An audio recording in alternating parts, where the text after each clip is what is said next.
Boa noite, como estamos todos? Graças a Deus, estamos bem. Todo mundo...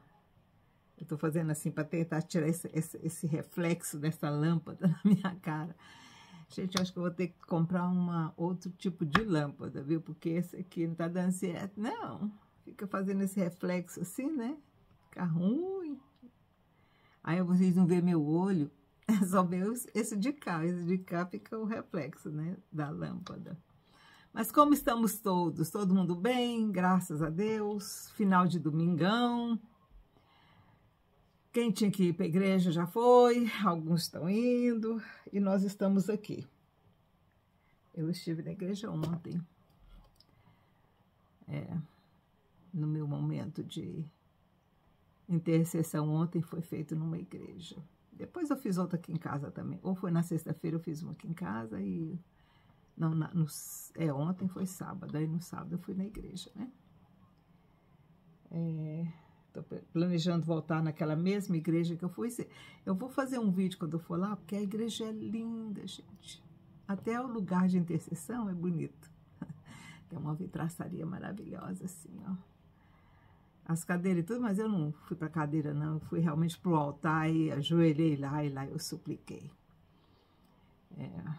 Se alguém entrou, abriu a porta lá e entrou e me viu lá, não entrou todo, não. Deixou a porta inteira aberta, mas não entrou, não, sabe? Respeitou o meu momento de meditação.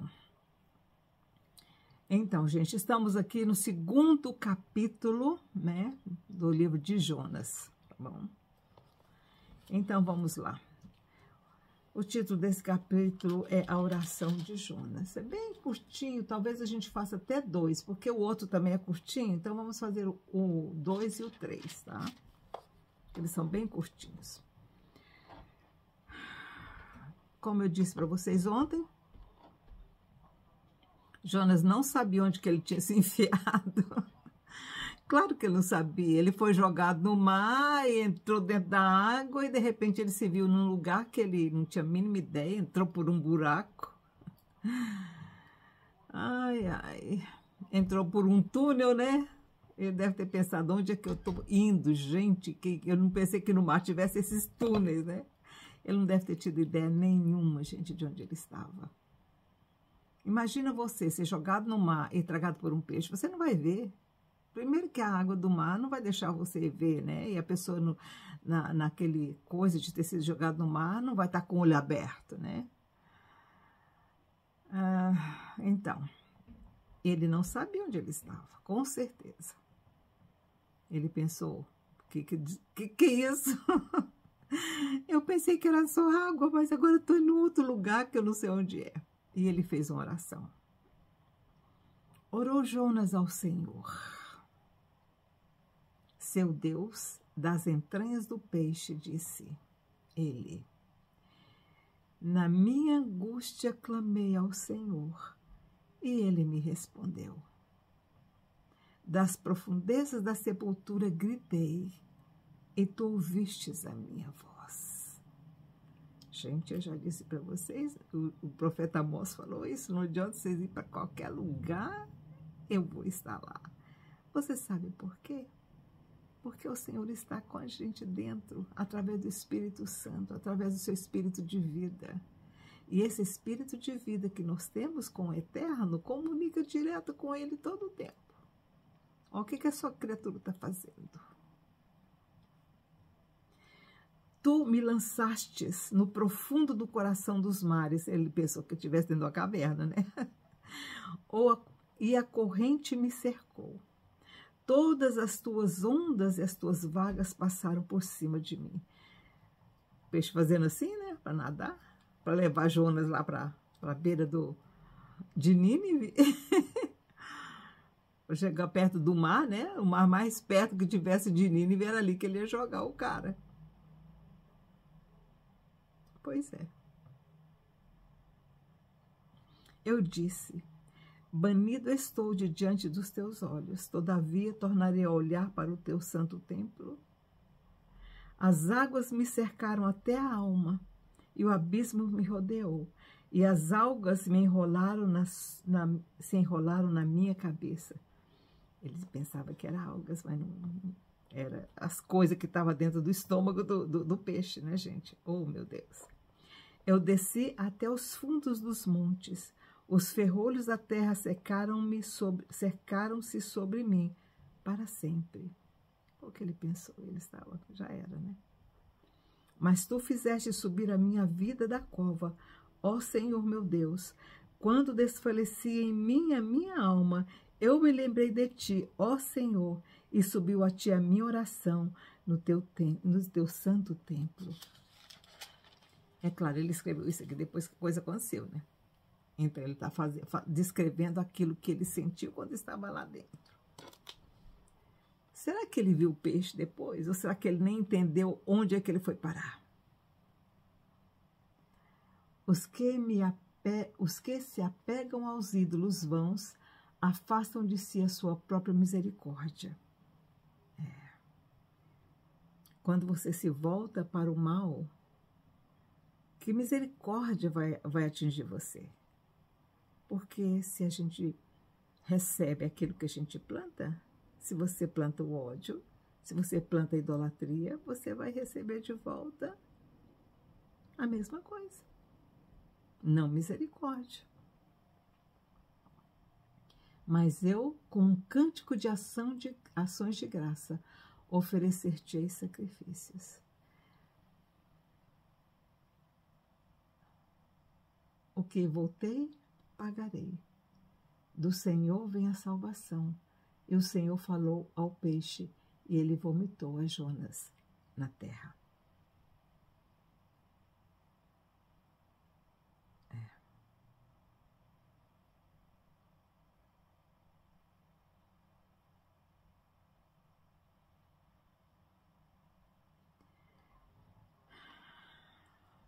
Esse foi o capítulo 2. Alguém deve ter visto, né? Jonas ser vomitado na terra. Jonas era tão amargo que nem o peixe quis ele. Mas não, gente, é porque era o propósito do Eterno mesmo. Um peixe especial, tá?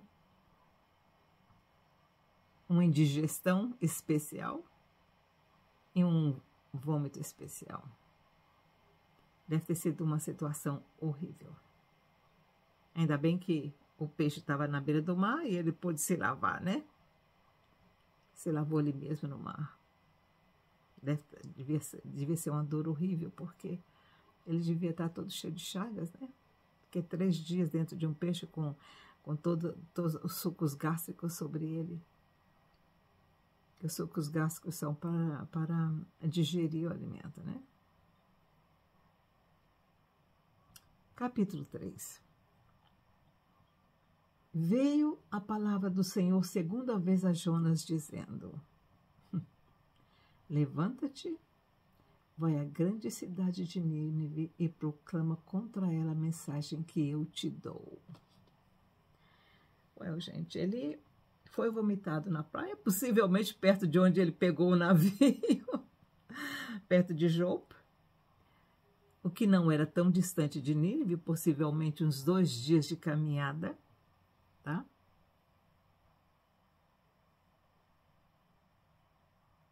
Jonas deve ter se curado primeiro, antes, né? O Senhor esperou que as cicatrizes pudessem ser não as cicatrizes, porque as cicatrizes devem ter ficado no corpo dele, né? Mas as chagas, né? Para se curarem um pouco mais. E levantou-se Jonas e foi a Nínive. Dessa vez ele não fugiu.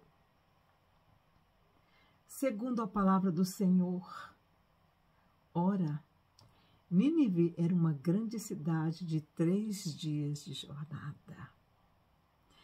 Nós estudamos sobre a cidade de Nínive. Deixa eu ver aqui. Quantos habitantes tinha em Nínive naquela época? Eu acho que Nínive tinha uma média de 120 mil, né? Então, vamos ver se eu Jerusalém, Samaria.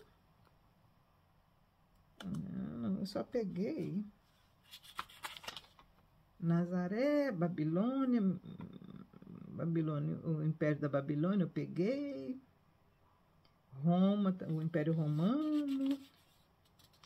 Não, eu peguei o tanto de gente que morava, mas em Nínive, como era uma cidade de 3 dias, deixa eu ver aqui se eu acho alguma coisa. Como Nínive era uma cidade de 3 dias de caminhada, ela devia ter uma média. Nínive, population. Gente, eu pesquiso sempre em inglês, viu? Porque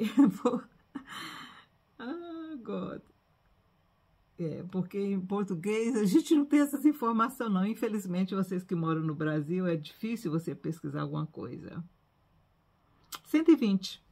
Eu estava certa. Olha que incrível, gente. Eu calculei certinho. Nínive, a capital da Síria, era uma cidade larga para os seus dias, né? Para os dias daquela época. Era uma média de 96 quilômetros, 60 milhas, redonda, em volta, né? E tinha uma população mais ou menos de 120 mil pessoas. É uma cidade hoje de médio porte, não, de pequeno porte, né, no Brasil. Que cidade? Quando eu morava em Anápolis, da segunda vez que eu fui, antes de vir para a Europa, ela tinha 120 mil pessoas.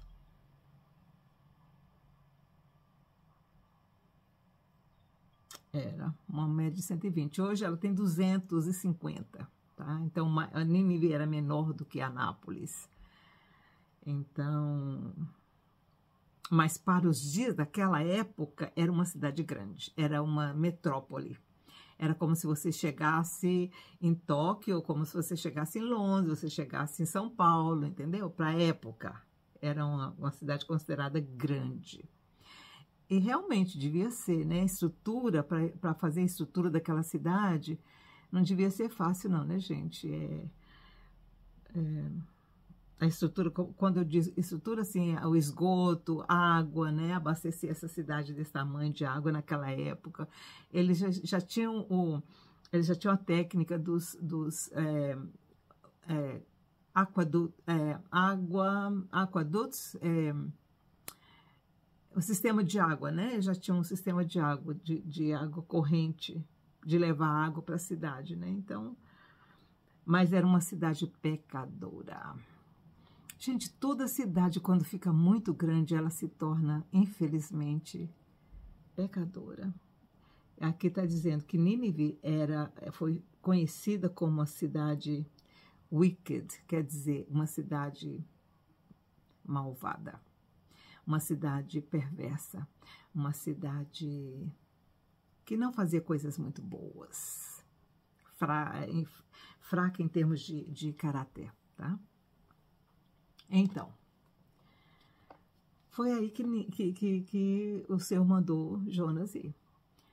Mas vamos fazer um outro comentário aqui. Quando Jonas falou que ele ia, quando ele estava dentro do peixe, né, que ele disse que ele iria fazer sacrifícios, que ele não queria morrer sem ver o templo novamente, infelizmente eu acho que ele não viu. Eu acho que Jonas não voltou mais, porque ele morreu em Nínive, né, gente? Inclusive tem um sepulcro, né, de Jonas no Iraque.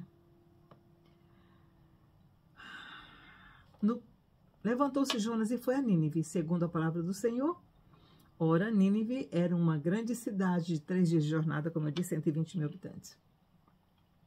No primeiro dia, Jonas começou a percorrer a cidade e clamava: ainda 40 dias e Nínive será subvertida, quer dizer, ela vai ser tomada. Ele começou a andar pela cidade, e ele ia andando pela cidade falando: gente, Nínive em 40 dias vai deixar de existir. 40 dias Nínive vai sucumbir. Os ninivitas creram na profecia. Os ninivitas creram em Deus, proclamaram um jejum e vestiram-se de saco de pano, desde o maior até o menor. E aí? Nínive, uma cidade pecadora, uma cidade não tanto Sodoma e Gomorra, mas uma cidade bem pervertida. Devia haver muita prostituição, muita idolatria, aquela coisa que no Brasil tem muito, né? Esperteza, eu sou muito esperto, passar a perna no outro, devia estar cheio dessas coisas, né? Ei, Rio de Janeiro, te prepara. Te prepara, a mão do cordeiro vai correr solta. Espera. Mas aqui, os ninivitas creram em Deus. Eles acreditaram na profecia de Jonas. Por que eles acreditavam? Por certas chagas de Jonas, né? Todo mundo sabia a história de Jonas. Jonas tentou fugir, Deus foi lá, pegou ele, jogou dentro de um peixe. Essa história já devia estar correndo assim, ó, geral. E por isso que eles creram. Aí proclamaram um jejum e vestiram de pano de saco, desde o maior até o menor. Quando a notícia chegou ao rei de Nínive, levantou-se ele do seu trono, tirou de si as suas vestes. Nossa, eu estou toda arrepiada aqui, gente. Por que isso não acontece hoje?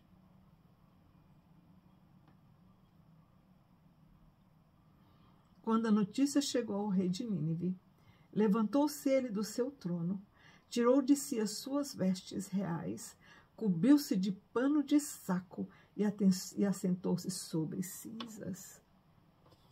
Você sabe quem que seria capaz de fazer isso hoje? Eu vou dizer para você quem. O atual presidente da Argentina, se chegasse um profeta e dissesse isso para ele, ele seria capaz de fazer isso. Ele desceria do seu trono, cobriria-se de saco e cinza. Ia pedir misericórdia. Você sabe outra pessoa que pode descer do seu trono também, que ele gosta muito do trono dele, mas ele pode descer do seu trono e fazer isso também? O presidente Trump. Ele também teria capacidade de fazer isso. Tem alguns homens hoje, o Bolsonaro seria um também, que desceria do seu trono e se vestiria de saco e cinza. Agora fala para aquele presidente que está lá fazer isso. Ele vai rodar a baiana. E vai fazer aquela outra coisa, menos isso. Quando a notícia chegou ao rei de Nínive, levantou-se ele do seu trono, tirou de si as suas vestes reais, cobriu-se de pano de saco e assentou-se sobre cinzas. Então ele fez uma proclamação que se divulgou em Nínive. Por mandado do rei e dos seus nobres, não provem coisa alguma, nem homens, nem animais, nem bois, nem ovelhas, não comam, nem bebam água. Era um jejum total. Mas os homens e os animais estavam cobertos de pano de saco e clamaram fortemente a Deus, e se converterão cada um do seu mau caminho e da violência que há nas suas mãos. Até os animais, eles iriam cobrir de saco. Como é que Deus não ouviria um povo desse?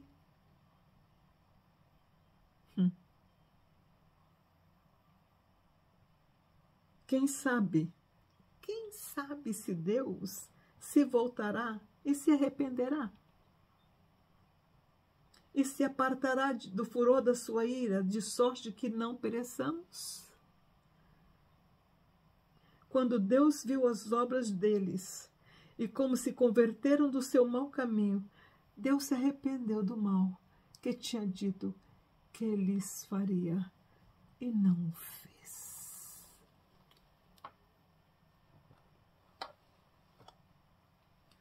Por 40 dias, Jonas andou por Nínive, falando a mesma coisa. E, por certo, muitas vezes o rei fez esse mandado.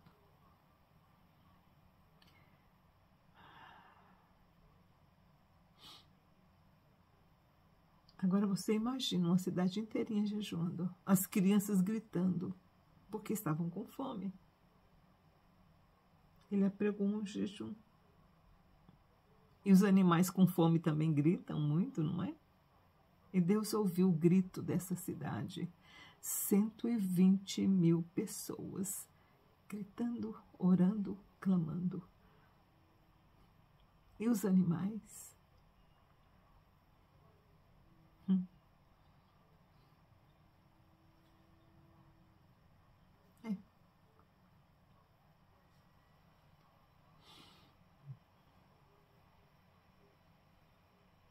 Foi isso. Jonas deve ter andado por uns 20 dias proclamando, falando, até que o rei ficou sabendo do que estava acontecendo, né? Porque o povo começou a chorar, a lamentar, a se vestir de saco, e ele deve ter querido saber o que está acontecendo na cidade, porque esse chororô. Ah, chegou um profeta aí, um profeta da Judéia que foi comido pelo peixe. Ele está todo marcado. O rei quer ver um homem todo marcado? Porque o Senhor tinha mandado ele vir para Nínive e ele desobedeceu, e aí um peixe o comeu. Ele foi jogado na praia, o peixe vomitou ele. Pois é, rei. E aí o rei ouviu Jonas, com certeza. E o rei decretou esse jejum. E uma cidade inteira de 120.000 pessoas clamou ao Eterno. E o Eterno se arrependeu do que ele iria fazer com Nínive. Quem será que o Eterno ia trazer para destruir Nínive naquela época? Por certo, Roma, porque a Babilônia ainda não estava grande. O Egito, por certo, o Egito. Porque o Egito ainda era uma potência.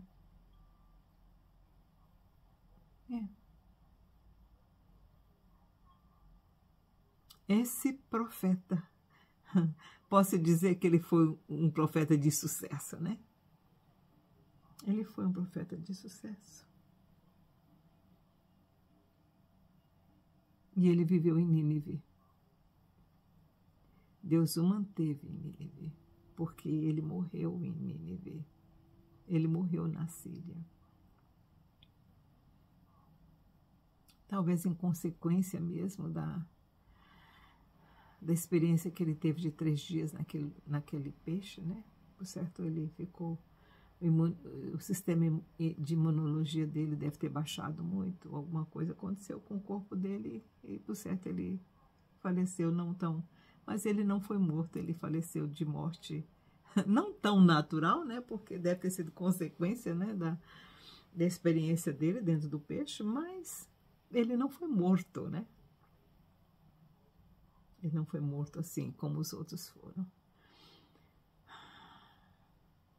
Amanhã nós estaremos lendo o último capítulo de Jonas, que tem uma outra mensagem bem interessante. Mas, gente, esses 2 capítulos nos mostram uma coisa, muitas coisas, aliás, né? Mas uma delas que me chama muita atenção é quando um homem ora, mesmo que seja das profundezas do abismo, o Senhor ouve. Não importa onde você está. Você pode estar lá no fundo do poço da depressão ou das drogas. Não importa. O Senhor ouve a oração daquele que faz oração com o coração. Não é uma oração daqui, não. Você tem que orar daqui. Quando o seu peito dói quando você está orando do coração. Quando aquela coisa, sabe, que aperta. Quando você está orando, aquilo é a oração que está saindo do seu coração para o coração do Cordeiro do Eterno.